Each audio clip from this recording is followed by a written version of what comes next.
the people thought that we were prisoners of war, because that's what they had been told. They're sending over prisoners of war. And they sent off a lot of prisoners of war too. But we were civilian internees. There was no such notation, it didn't exist. So we were officially prisoners of war. And people thought that's what we are, and they would shout at us and curse us and spit at us and throw stones at us. And it was pretty awful. From there they took us to Trois-Rivières, and in Trois-Rivières they put us up in a temporary internment camp, which was really an old exhibition hall next to a baseball field. 95% of us were Jewish refugees from the Nazis. And the stupidity was the British they had interned us because they were afraid of spies and fifth columnists. There was not a single spy or fifth columnist that we knew of, because if there had been, we would have found out them very fast.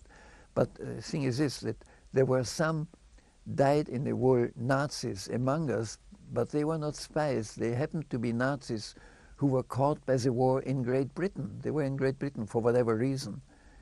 And they were interned, and they, of course, kept telling us, wait till Hitler wins the war, we'll cut all your throats. They were bragging about being Nazis, and that's one of those stupidities. And immediately it came to all kinds of fights between us. So the authorities immediately separated us somehow, and the Germans were sent inside Canada, into the interior. And then we were the only ones left in this building. Well, they brought us food because somehow they had to arrange for food, and they managed to do it. And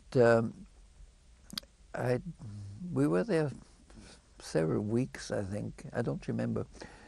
We had absolutely no sense of time, because we had no communication with anybody. We didn't know what day, we didn't know the date, we didn't know anything. It was amazing how you sort of lose your complete sense of time. What did you do all day? Nothing. Talking. There's nothing to do. We're just sitting in this stupid camp, and we are not allowed to be in touch with anybody.